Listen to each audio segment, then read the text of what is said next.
This is DOC from the Hot to Death squad representing Platinumlist-TV. Decimal. You want that 5 minute freshen up. You tried to holler on me, but you wasn't fresh enough.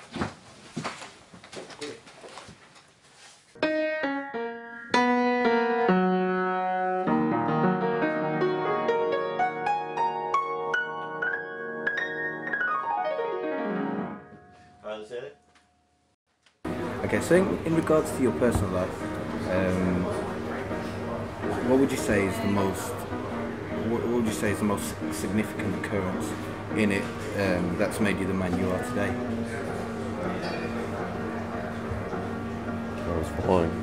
Brilliant. That was a pretty significant occurrence, you know. Yeah. Really from there, I just lived. And you know, I think everyone has, if you've lived as long as I have, it's not that long. If you lived as long as I have, you know, people say, well, you know, how do you know, you're really talented, or you're really smart, or you're really good at, you know, producing or being an artist. And I really believe that it's really just a function of how much time you invest. And so because I'm extremely passionate about creation, whether it's music, visual, photography, writing, whatever it is, I've discovered that passion and I've really immersed myself in it, and I've spent a lot of time and invested a lot of time in that passion. And what I tell young people all the time is that when you invest that much time in becoming that proficient, it's inevitable that you are going to separate yourself from others who are not investing the same amount of time. And that goes for anything. If you want to be a cook or a tennis player or a basketball player. I mean, I know a lot of pro athletes. The amount of time that's invested in becoming as proficient as it takes to be professional is one thing. And then to really become incredible and great and iconic, it takes even that much more time. And that time requires sacrifice. And so, that's a long answer, and you know, I got a compliment then. You said a young person, so obviously that I was afraid that you're not 20 years or something. So with that said, yes. What would you say the most significant thing in your music career that has made you the man you are today, or the musical side of things that you are?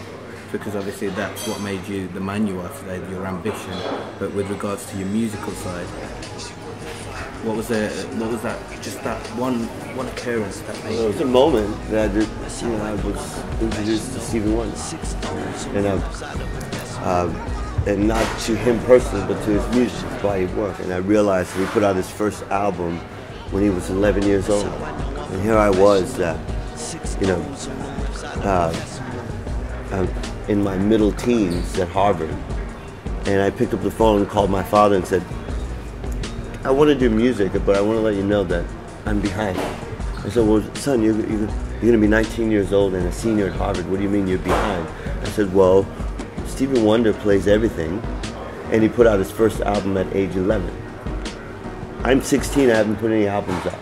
So I want to let you know that from this moment on, I'm going to be chasing that trajectory in an effort to contribute as much as I possibly can artistically to the world.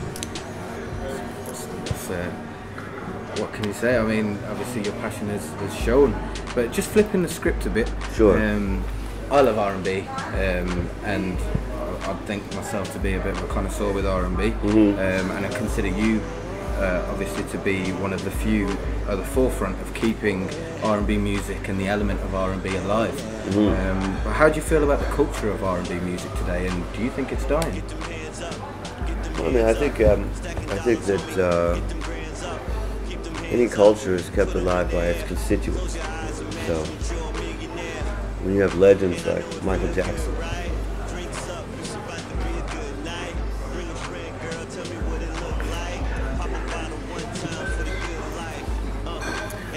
Or Whitney Houston. I mean, who is going to fill those shoes? Who even has who could even be groomed in today's sort of musical landscape to have the ability, or James Brown?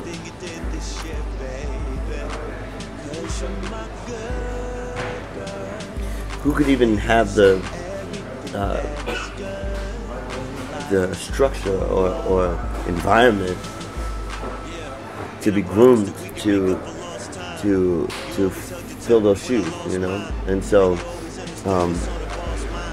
I mean, I think that you know, I personally I don't like categories in music.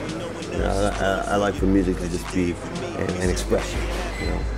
And I feel like when music is categorized, like electro pop, it gives people a lane into which they can plug in to extract some sort of mainstream success, you know. And so, you know, a lot of people raised eyebrows when I said, "Oh, I'm making a rap album." I just got nominated for a Grammy for R&B offering. Well, because I don't like to be restricted, you know. And so, yeah, is the culture dying? I mean, you know, I mean, who is emerging? You know, tell me who the new icons really are, you know, and really what makes an icon in today's day and age. You know, back then it was album sales. You know, it was millions and millions of albums sold and millions of concert tickets sold. You know, who's doing that today? In terms of the R&B genre, so to speak, you know. Just spinning off, flipping the script. Have you eaten? I'm expecting to eat in a moment. Yeah. Good, because do you like tabbouleh, by the way? Tabbouleh. Yeah, fattoush. Fattoush. Yeah, we're just flipping up the script a bit, make sure that you've eaten and ready for Thursday night. Really? Yeah. So will you be preparing a sampling of these dishes? Do you know what? Yeah. We can take you somewhere. Okay. Try it. Okay. 110%. I Okay. mean, after your interview is finished, 110% we can by all means take Okay. it. All right. But if, just the last bit, for the fans that's possible, they obviously want to track your movements, and track what you're doing. Yeah. And I want them to. I want people to. I'm very accessible to social media. Facebook.com/Ryan Leslie, Twitter.com/Ryan Leslie. BB Pin. BB Pin. Team iPhone, baby. And you know, strangely enough, I just joined Instagram, and I hadn't posted any photographs, and we had 15,500 people join the community on Instagram. And I'm going to be starting to post some photo updates on Instagram, and really, I think I'm probably most proud of my loyal YouTube constituents, which has, you know, they watch my videos, and the videos that are on my channel are the videos that I made, because when I was signed, you know, my record company took the rights to those videos and put them on Vivo. So Platinumlist-TV, I'm very excited, because right around the time that this interview goes live, we would have just crossed 50 million views on this channel, and that's really thanks to all the viewers and the audience that's out there that's interested in what I have to offer, and I really appreciate that. Good. It's been very nice talking to you. Man. And I'm playing tomorrow night anyway, so we'll definitely meet again. All right, great. But if not, we'll definitely go for fattoush, tabbouleh. We're ready. Okay, let's rock and roll, man. Thank you so much. Thanks for the offer. Yeah, appreciate it. Okay, cool. Take it easy. Right. All right, so have a few photos. Yeah.